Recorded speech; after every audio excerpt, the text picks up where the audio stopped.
I know, Columbus Day isn't until a couple of weeks away, but I decided to get this out of the way just as soon as possible, because I really wanted to talk about this movie.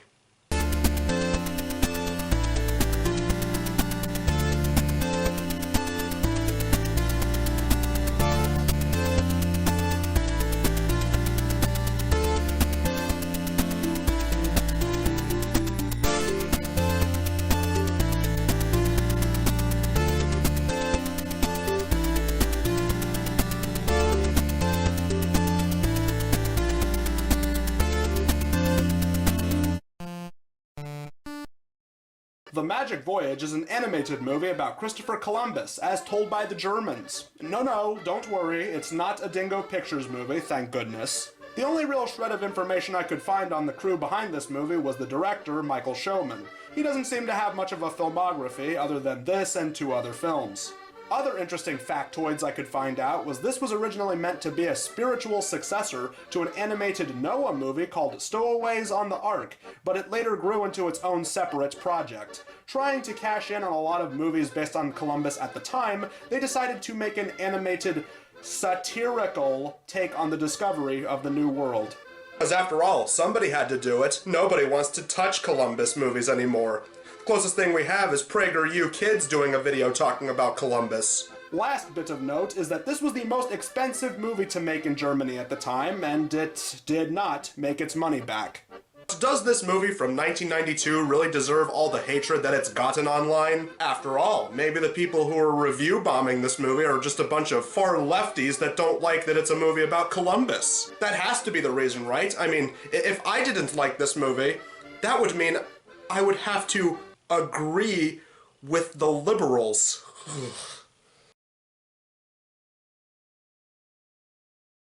No. Let's see what all the hubbub is about. This is the Magic Voyage. So the movie begins with an opening narration over still images of ships that tried sailing across the flat Earth as everyone believed back then. To see there was an influx of independent thinkers back then. I personally don't agree with flat Earth theory, but if people want to believe those things, they shouldn't have to have false misinformation shoved onto them. Cause take it from me, believing that the Earth is as flat as a piece of paper is still more believable than dinosaurs or global heating. A long time ago, people thought the world was flat, and if you sailed uncharted waters, you just might fall over the edge into space.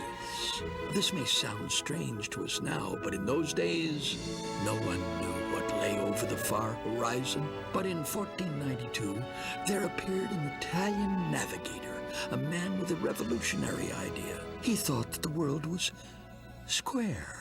Well, gee, I'm learning so much today. Thanks, Mickey Rooney. I hope the paycheck was worth it. We then begin the story properly in Spain in the year 1492. A couple of seagulls are fighting over a fish until we see one of our 2 main characters, Pico the woodworm, played by independent musician and frequent Insane Clown Posse contributor Corey Feldman. Seeing how Corey Feldman is a musician nowadays, naturally, he sings in this movie. I used to be a bookworm. I sat up on the shelf. I read about exotic lands. I yearned to see myself. 'Cause that's a life for me. Pico gives this goal the slip by stowing away onto the ship of one Christopher Columbus, played by the late comedian Dom DeLuise. My map is sure stinker. How come a genius like me is so stupid? All the time people say to me, face it, Chris, it's 1492 and the world is still flat. And apparently Christopher Columbus sounded like Marlon the Mexican carpenter. Again, I am learning a lot from this movie. Speaking of, we finally see how Columbus learned of the Earth being round, because Pico begins to chip into his cube globe and Columbus comes to a realization. Oh! You look what you do to my... Whoa, maybe the world is she's around? Say! Of course it's round, blockhead. What do you think?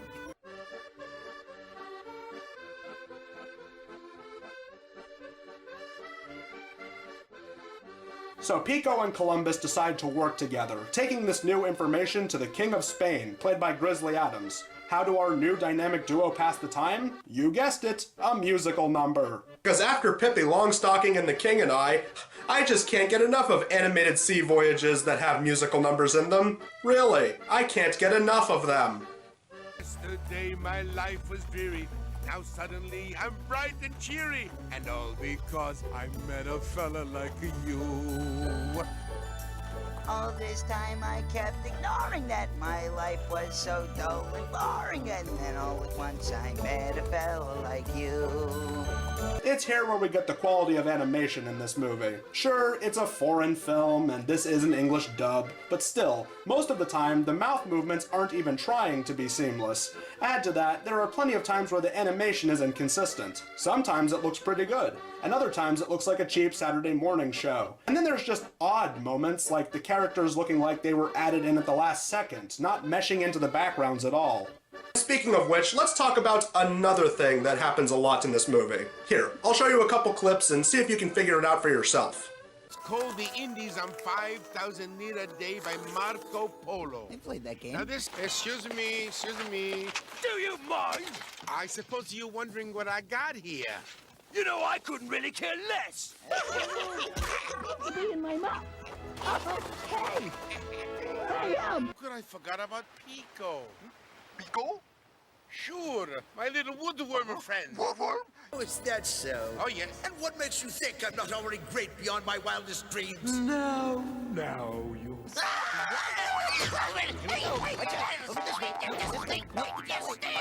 He's much too handsome. Mwah! Oh, but It never settles down, not even for a couple of seconds. Characters are always moving, always making noises, and always talking, even when their mouths aren't moving. I guess the Germans figured the only way to capture the American youth was to have non-stop noise and commotion all throughout your movie. Well, I really think you know... Shut up!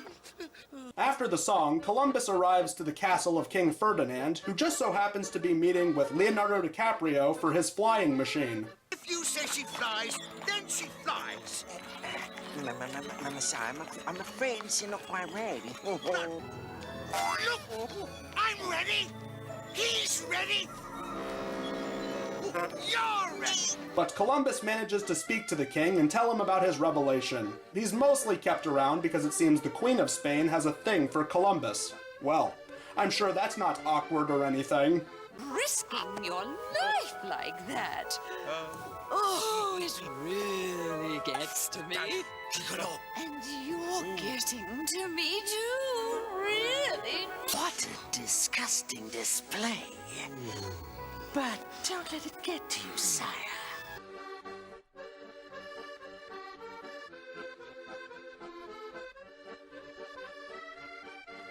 While Columbus has dinner with the royalty, Pico finds himself in another room messing around with a chandelier. And don't lose any sleep, because he still says things. Oh, does Pico ever still say things. Whoa! Hey, these are pretty cool. I look stupid. Glad nobody can see me making a fool of myself. Whoa! Oh, this is stupid. This is fun. This is stupid. This is stupid fun. But then he comes across Marilyn, a fairy princess of the Moon Sprite people who is being held in the castle because she is the prisoner of an evil swarm of locusts who want to harvest her power. I was in the land of blue twilight, where the nectar is always sweet. And the moon was as bright as the sun. And then, from a land far away, an insect army. At last, princess, the secret of your magic light will be mine. With this power, I shall become invincible. Yeah, I believe this is where that satire statement comes into play. They probably wanted to make a movie about Columbus at first, but then halfway through they decided to make it a kids movie about fairies and evil bug swarms. Because after all, cartoons are made for really little kids. Anyway, after a terrible fight scene where the characters barely hit each other like a bunch of beta males, the Swarm Lord shows up and takes Marilyn away to his kingdom. Which makes me wonder, why did he even leave her in this castle to begin with? And for that matter, what is his motivation? Does he want to overthrow humanity at some point? Or does he just want to overthrow the Moon Sprite people? It's very political subject matter. You really have to be into politics as much as I am to get into it. I mean, after all, how could you not have heard about the great Swarm Lord versus Moon Sprite battle of 1492? Everybody knows about it. What, they're not talking about it in schools anymore? Pfft, blatant misinformation, I tell you. Leftist school system at it again. Marilyn, I'll find you. All the way across the ocean. The next morning, Columbus is about to set sail on his grand voyage, but Pico has to make a hurry so he doesn't get left behind. He ends up getting swept away into the sewers, because of course they had sewers in the 1400s, don't be silly, and he comes across a couple of rats. At first, they want to eat him, but he says there's plenty of food on Columbus's ship, so they help him get aboard just in time. Going by this movie's incredible logic, and so far historically accurate plot points, apparently on Columbus's ship, he only had 3 crewmates. We didn't find no food, neither! No food, as well. He apparently didn't have food for what they assumed was going to be a month-long voyage across the sea. Is this what the left thinks of Columbus? Or is this not political?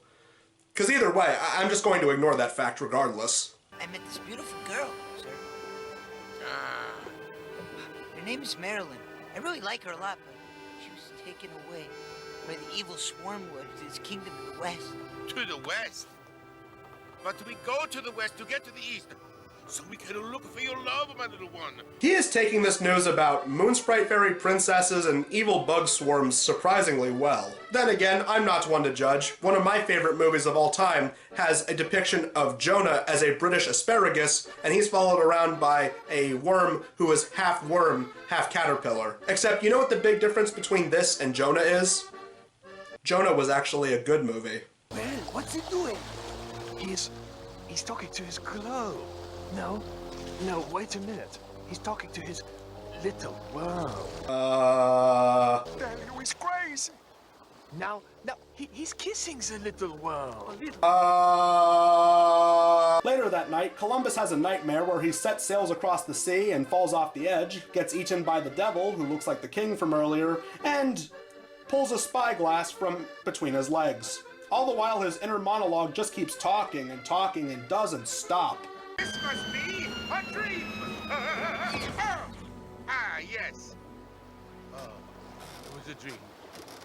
After that, Pico hears the crewmates planning a mutiny. He goes to warn Columbus, but he's apprehended by the 3 rats. We get a chase scene that goes on for far too long, until he eventually gives them the slip. That was pointless.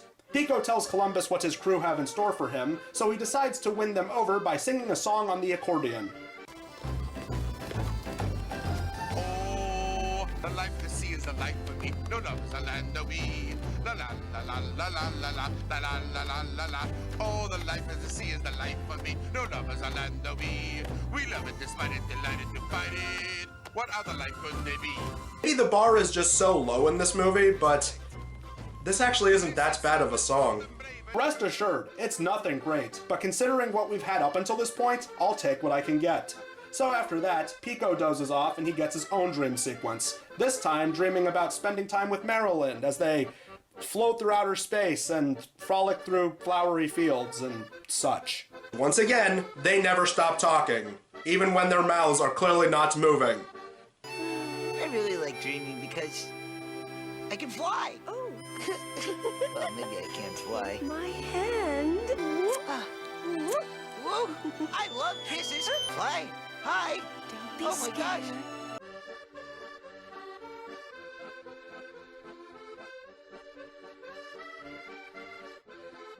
Back in reality, well, in the reality of this movie, the crew think they found land, but come across the wreck of a ship. Enraged by this, they turn on their captain and are about ready to hang him. Good, wholesome, clean family fun. Ha. Ha ha. Ha. Ha. Ha. Also, where did this 4th crew member come from? Do you think that nobody would notice this random background character just miraculously appearing like that? But thankfully they do find land. Well, yeah, I kind of figured they would, considering this is a movie about Columbus. Thanks for that one, buddy. But before they can reach Land Ho, they're attacked by the Swarm Lord, causing their ship to crash into the beaches. Here, our characters are shown around by a talking beaver named Bob. A woodworm? No fooling. Say, pal, you don't look so hard. A talking beaver. Well now, that's just silly.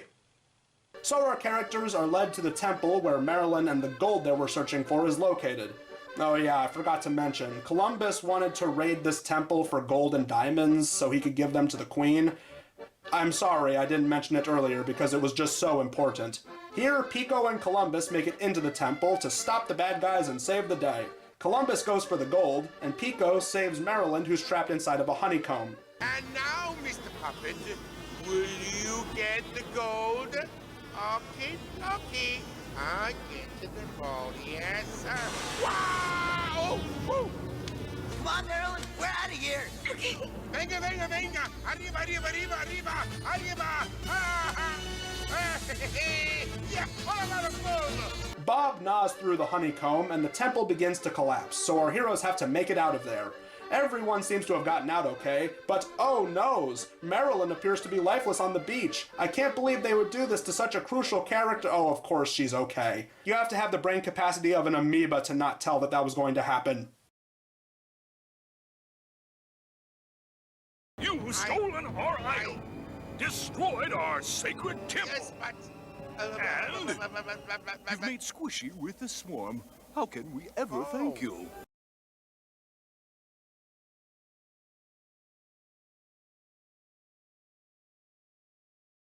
We not only discovered the new world, but you were right. The world, she's around. Just think, Pico, because of you and me, one day there's gonna be a big city right here. And there's gonna be a lot of people, tall buildings. Maybe they're gonna name something after us. Who knows? Columbus Circle sounds good to me. So that was the Magic Voyage, and it's not very good. Even if you take the very exaggerated historical elements of this movie out of the equation, the animation is inconsistent. The audio sounds like they only use the first takes and that's it. And the biggest problem with the movie being, it's very annoying. Much like the animated King and I movie, I don't really understand what the public demand for an animated version of Christopher Columbus's story was, let alone one with a talking woodworm and fairies and evil bug swarms. Well, I'm glad we're done talking about this movie.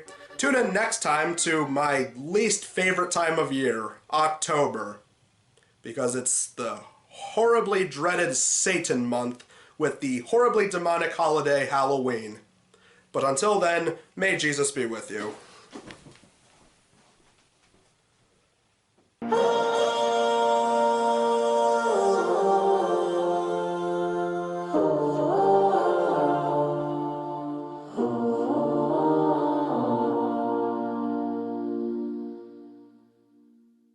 Claim to be a player, but I